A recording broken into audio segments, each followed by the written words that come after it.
बच्चों good morning. आपका फिर से स्वागत है प्रश्नावली 3.4 में। आज हम जो सवाल करने जा रहे हैं वो बड़ा इंपॉर्टेंट सवाल है। आइए इसकी रकम को पढ़ते हैं। दो संख्याओं के अंकों का योग। बच्चों एक यहां पर थोड़ी सी हमें चेंज करना है। दो अंकों की संख्या के अंकों का योग 9 है। दो अंकों की संख्या। इस सवाल को करने से पहले आपको इसके बारे में मालूम होना चाहिए। दो अंकों की संख्या हम किसे कहते हैं? तो एक उदाहरण लेते हैं। दो अंकों की संख्या।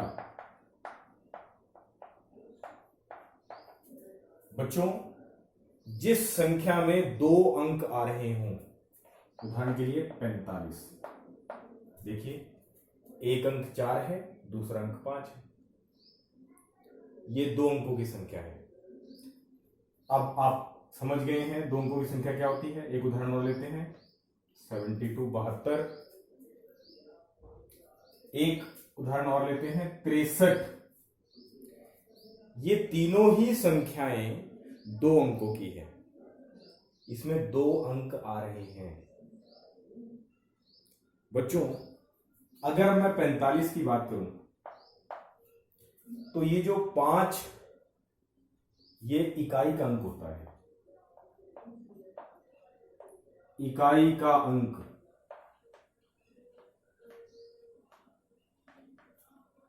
और ये जो आपका 4 है ये होता है दहाई का अंक।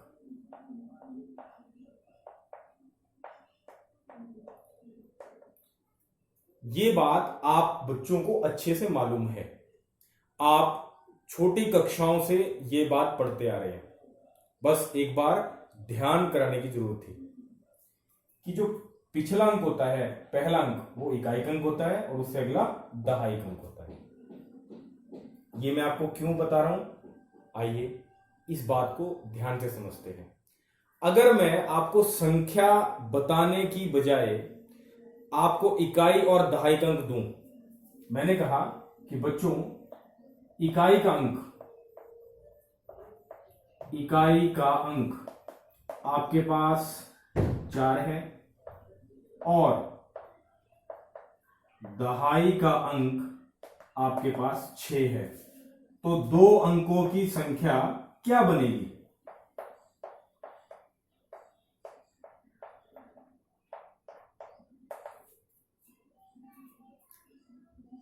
आप में से बहुत से बच्चे, जब मैंने ये बात आपको बताई होगी तो आपने उसी समय सोच लिया होगा कि आपकी दो अंकों की संख्या क्या बनेगी।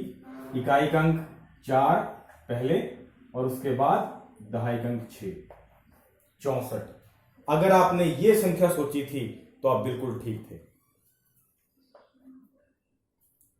लेकिन ये बनती कैसे है, ध्यान रखने की जरूरत है। जो भी इकाई का अंक होता है उसे आप 1 से गुणा करते हैं। इकाई का अंक, इसे आप कुछ यूं समझ लें, इकाई का मतलब 1, यानी इस अंक की 1 से गुणा करानी है। और दहाई का मतलब 10, दहाई के अंक की 10 से गुणा करानी है और दोनों को जोड़ देना है। चलिए जोड़ते हैं। 6 दाया 60 जमा 4 एकम 4, 60 जमा 4 64। यूं तो आपने सीधा वो संख्या बना दी होगी, लेकिन वास्तव में दो अंकों की संख्या ऐसे बनती है। एक उदाहरण और समझते हैं। इकाई का अंक आपके पास मान लेते हैं 3 है, तो आप 3 की गुणा 1 से कराएंगे। दहाई का अंक, ये देखिए, इकाई का अंक आपने 3 लिया, दहाई का अंक आपने 2 लिया, तो दहाई का जो भी अंक है 2, उसे 10 से गुणा कराएंगे। दहाई माने 10, इकाई माने 1, इसलिए इकाई का अंक को 1 से गुणा कराई, दहाई के अंक को 10 से। अब इन्हें पहले गुणा करेंगे फिर जोड़ेंगे। 2 दाया 20 जमा 3 एकम 3 23। बच्चों, इन दोनों उदाहरणों से आपको एक बात अच्छे से समझ आ गई होगी कि अगर आपको 2 अंकों की संख्या बनानी है तो आपके पास पहले इकाई का अंक और दहाई का अंक होना चाहिए। तो आइए, अगर आपको अब ये बात अच्छे से समझ आ गई है कि 2 अंकों की संख्या कैसे बनती है, उसके लिए क्या चाहिए होता है, इकाई का अंक और दहाई का अंक, तो आप 2 अंकों की संख्या बना सकते हैं। तो अब सवाल की शुरुआत करते हैं। देखिए,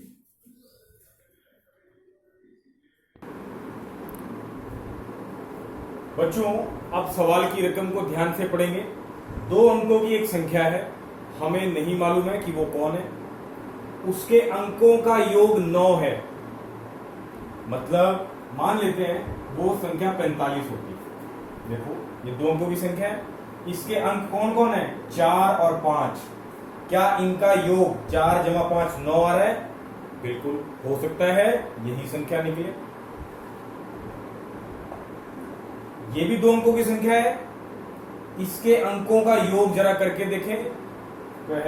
2 जमा 7 9, इसके भी अंकों का योग 9 आ रहा है। इसका मतलब ये जो 2 अंकों की संख्या है उसके अंकों का योग 9। इसका क्या मतलब है बच्चों?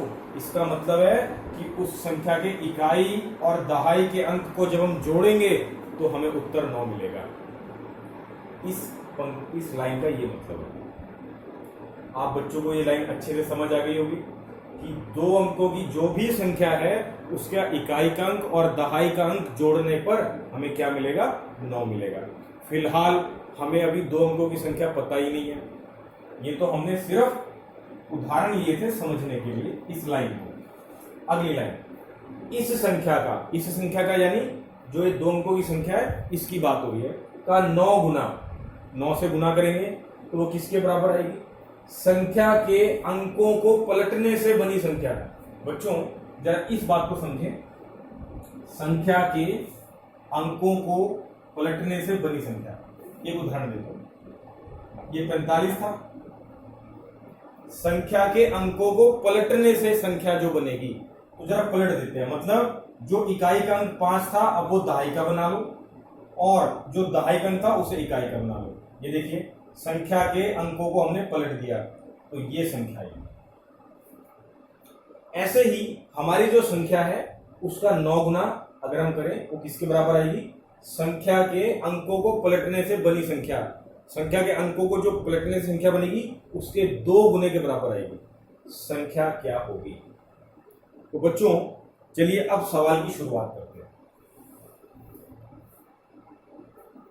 2 अंकों की संख्या हमें मालूम करनी है, और मैंने अभी आपको बताया कि 2 अंकों की संख्या आप तब बना सकते हैं जब आपके पास इकाई का अंक और दहाई का अंक मालूम हो। वो तो हमें मालूम नहीं है तो हम उसे मान लेंगे। चलिए, माना इकाई का अंक, ये यहां से हम इस प्रश्न का हल कर रहे हैं। माना इकाई का अंक x व दहाई का अंक y, अतः 2 अंकों की संख्या क्या बनेगी? आपको अच्छे से मालूम है, अगर आपके पास इकाई का अंक और दहाई का अंक है तो आप 2 अंकों की संख्या बना सकते हैं। कैसे? बहुत सरल है। जो भी इकाई का अंक होगा उसे आप 1 से गुना करेंगे। इकाई मतलब 1, इसलिए इकाई के अंक की 1 से गुना कराएंगे। दहाई का अंक जो भी होगा y है, उसे 10 से गुना करेंगे। दहाई माने 10, 10 से दहाई के गुना, और इनको जोड़ देंगे। चलिए पहले गुना हल करेंगे फिर उन्हें जोड़ेंगे। y गुना 10 क्या बनेगा, 10y।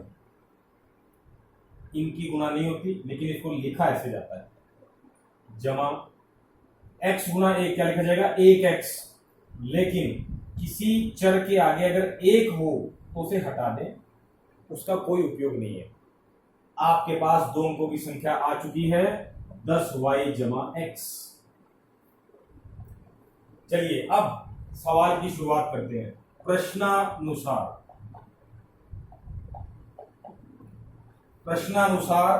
मतलब प्रश्न के अनुसार अब जो हम काम करने जा रहे हैं वो प्रश्न के अनुसार करेंगे। तो चलिए पहली पंक्ति, 2 अंकों की संख्या ये आई है कि अंकों का योग 9 है। बच्चों 2 अंकों की संख्या के अंकों का योग 9 है। इसका क्या मतलब है कि जो 2 अंकों की संख्या का इकाई और दहाई अंक है उसका जोड़ करने पर हमें 9 मिलता है। तो हमारी जो 2 अंकों की संख्या है उसका इकाई का अंक और दहाई का अंक, चाहे यहां से देखें, का योग इसके बराबर है 9। समीकरण नंबर 1 बच्चों। अब समीकरण नंबर 2 बनाते हैं। इस संख्या यानी ये जो हमारी 2 अंकों की संख्या है इसकी बात हो गई बच्चों। इस संख्या यानी 10y जमा x का 2 गुना इस संख्या का, वेरी सॉरी बच्चों, 9 गुना, संख्या का 9 गुना किसके बराबर है? संख्या के अंकों को पलटने से बनी संख्या के अंक पलटने हैं, मतलब इकाई का अंक दहाई की जगह कर दें और दहाई का अंक इकाई की जगह। 10x जमा y, जरा देखिए, x इकाई का अंक था, अब किसका बन गया? दहाई का अंक। कैसे पता चला? 10 के साथ है। y पहले दहाई का अंक था, अब अकेला है यानी इकाई का अंक। तो संख्या के अंकों को पलटने से जो संख्या बनी उसके 2 गुने के बराबर है। 2 गुने के बराबर है। अब इस समीकरण को हल करते हैं। चलिए हल करते हैं। 9 की गुणा इन दोनों से होने वाली है। 9 की गुणा 10y से, 9 दाया 90y जमा ऐसे कैसे 9 गुणा x 9x बराबर 2 की गुणा 10x से, 2 दाया 20x जमा 2 गुणा y 2y। बच्चों ये दोनों ही चर वाले पद हैं और ये भी दोनों चर वाले पद हैं। आप सभी को एक तरफ ले जाएं तो हमें काम करते हैं 20x जमा 2y, इन्हें इधर ही रहने देते हैं। ये दोनों चर वाले पद भी इस तरफ ले जाते हैं। तो ये जमा के 9x इधर आकर क्या हो जाएगा? माइनस के 9x जमा के 90y इधर आकर क्या हो जाएगा बच्चों? माइनस के 90y बराबर, इधर कुछ नहीं रह गया तो क्या लिखेंगे? 0। जरा यहां देखते हैं हमारे पास क्या समीकरण आई। एक बार मैं यहां लिख रहा हूं, 0 बराबर 20x जमा 2y minus 9x minus 90y। जरा x वाले पद हैं उन्हें एक साथ रख लेते हैं और y वाले पद एक साथ। 0 बराबर 20x, ये माइनस के 9x अब यहां आ जाएगा और जमा के 2y इसकी जगह चला जाएगा। अब हम इन दोनों को और इन दोनों को हल कर सकते हैं क्योंकि एक जैसे चर है दोनों पदों में। ये देखिए, तो ये हल हो जाएंगे। हल इनके गुणांक होंगे, यानी सिर्फ ये 20 और 9। चलिए हल करते हैं। ये प्लस का है और ये माइनस, प्लस माइनस माइनस यानी घटाएंगे। घटाते हमेशा बड़ी में से छोटी संख्या है, इसीलिए 20 में से 9 गया 11 और x ऐसे कैसे। चिन्ह बड़ी संख्या का, बड़ी संख्या 20 है, उसका चिन्ह प्लस तो इसका भी प्लस। अब इधर हल करते हैं। ये दोनों भी समान पद हैं बच्चों, क्योंकि दोनों में एक जैसे चर है y, तो इनके गुणांक यानी ये हल हो सकते हैं। चलिए हल करते हैं। प्लस माइनस माइनस मतलब फिर घटाना है और घटाते हमेशा बड़ी में से छोटी संख्या है। 90 में से 2 गया 88। चर यानी y ऐसे कैसे रहेगा? इनमें बड़ी संख्या कौन है? 90, उसका चिन्ह माइनस, इसीलिए इसका भी चिन्ह माइनस। ये हमारी समीकरण नंबर 2 आ गई। लेकिन इसे हम थोड़ा और सरल कर सकते हैं। कैसे? हम यहां से 11 कॉमन ले सकते हैं। 11 बाहर रखेंगे तो यहां क्या बचेगा? सिर्फ x माइनस 11 के पहाड़े में 88 कितने में गया? 8। और y ऐसे कैसे बराबर 0 उधर रहेगा। याद करिए, इसे कॉमन लेना बोलते हैं। 11 को हमने बाहर रखा तो इधर क्या रह गया, सिर्फ x माइनस 11 के पहाड़े में 88 कितने में गया 8, y ऐसे कैसे। ये 11 इधर आएगा, 0 के बटे में जाकर खत्म हो जाएगा, x माइनस 8y। इसे थोड़ा ठीक लिख लेते हैं, x माइनस 8y बराबर 0, समीकरण नंबर 2। बच्चों, समीकरण नंबर 1 और समीकरण नंबर 2 दोनों समीकरण हम बना चुके हैं। अब इसे हम विलोपन विधि से हल करेंगे। आइए करते हैं शुरुआत।